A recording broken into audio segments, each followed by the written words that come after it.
Kasih karunia dan damai sejahtera dari Allah, Bapa kita, dan dari Tuhan Yesus Kristus, menyertai saudara sekalian dimanapun berada. Firman Tuhan untuk kita minggu ini, Filemon 1 ayat 8-17. Demikian firman Tuhan. Karena itu, sekalipun di dalam Kristus aku mempunyai kebebasan penuh untuk memerintahkan kepadamu apa yang harus engkau lakukan, tetapi mengingat kasihmu itu, lebih baik aku memintanya daripadamu. Aku Paulus yang sudah menjadi tua lagi pula sekarang dipenjarakan karena Kristus Yesus, mengajukan permintaan kepadamu mengenai anakku yang kudapat selagi aku dalam penjara, yakni Onesimus. Dahulu memang dia tidak berguna bagimu, tetapi sekarang sangat berguna, baik bagimu maupun bagiku. Dia kusuruh kembali kepadamu. Dia yaitu buah hatiku. Sebenarnya aku mau menahan dia di sini sebagai gantimu untuk melayani aku selama aku dipenjarakan karena Injil.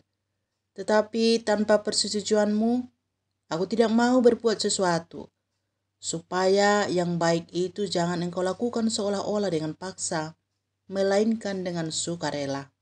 Sebab mungkin karena itulah dia dipisahkan sejenak daripadamu, supaya engkau dapat menerimanya untuk selama-lamanya. Bukan lagi sebagai hamba, melainkan lebih daripada hamba, yaitu sebagai saudara yang kekasih. Bagiku sudah demikian, apalagi bagimu, baik secara manusia maupun di dalam Tuhan. Kalau engkau menganggap aku temanmu seiman, terimalah dia seperti aku sendiri. Dan kalau dia sudah merugikan engkau ataupun berhutang padamu, tanggungkanlah semuanya itu kepada aku. Sampai di sini firman Tuhan. Saudara-saudara yang terkasih di dalam Yesus Kristus, tema khotbah minggu untuk kita, hidup sebagai keluarga Allah. Orang beriman menjadi saudara dalam keluarga Allah. Sebab Bapa semua orang beriman adalah satu di dalam Yesus Kristus. Dan kitalah anak-anaknya. Kita tidak lagi membeda-bedakan saudara seiman berdasarkan suku atau bangsa, golongan sosial, budak atau hamba, dan status ekonomi kaya atau miskin. Tapi semuanya kita menjadi satu, menjadi saudara yang kekasih di dalam Kristus Yesus. Yang tua menjadi bapak atau ibu bagi yang muda.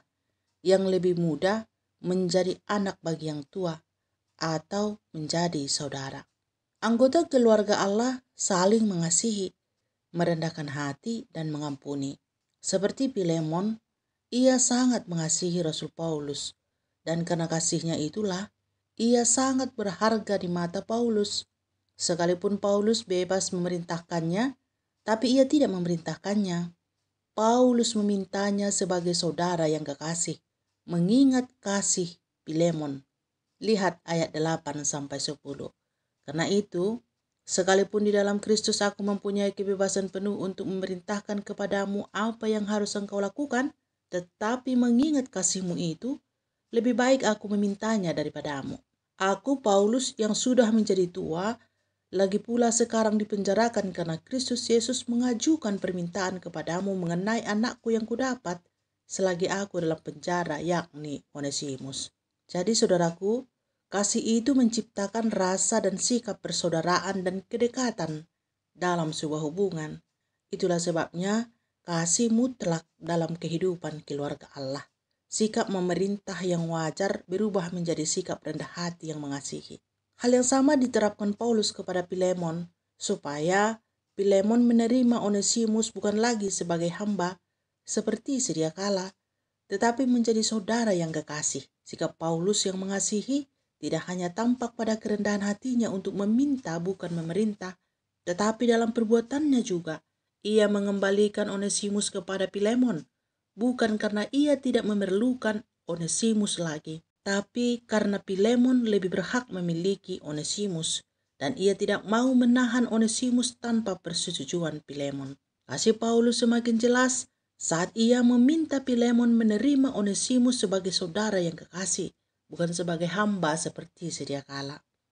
Dalam hal ini, Paulus menjadi seorang bapak dan saudara yang mengasihi bagi kedua pihak yang sedang berseteru.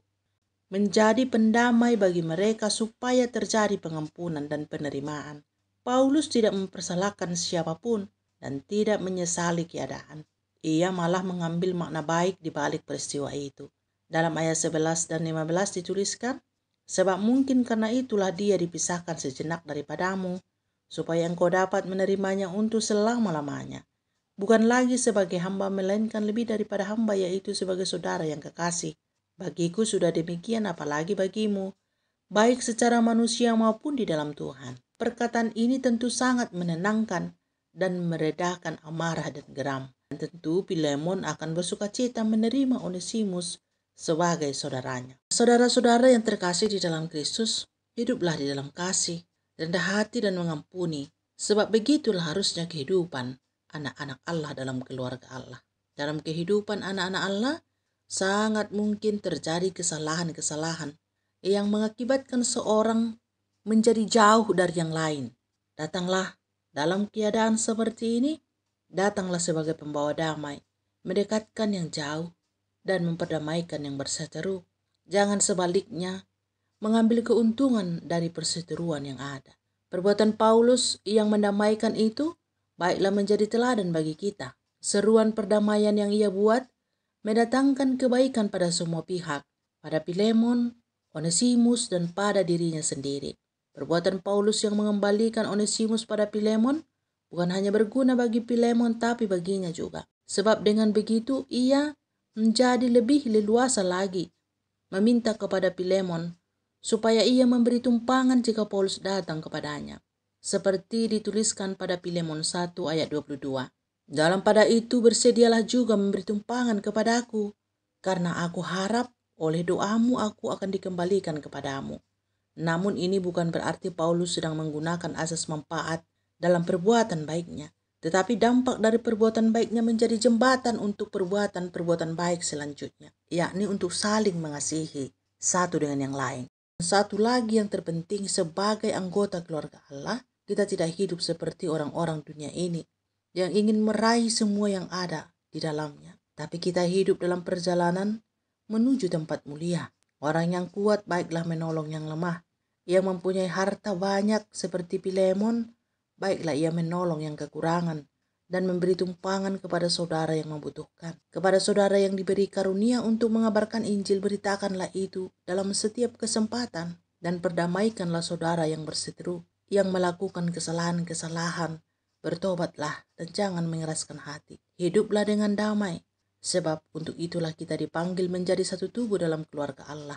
Dan akhirnya, pakailah kesempatan yang ada untuk melayani, supaya kelak jika kita sudah tidak berdaya lagi dan tidak punya tempat lagi di dunia ini, kita sudah senang di rumah Bapa kita, rumah sejati keluarga anak-anak Allah. Amin.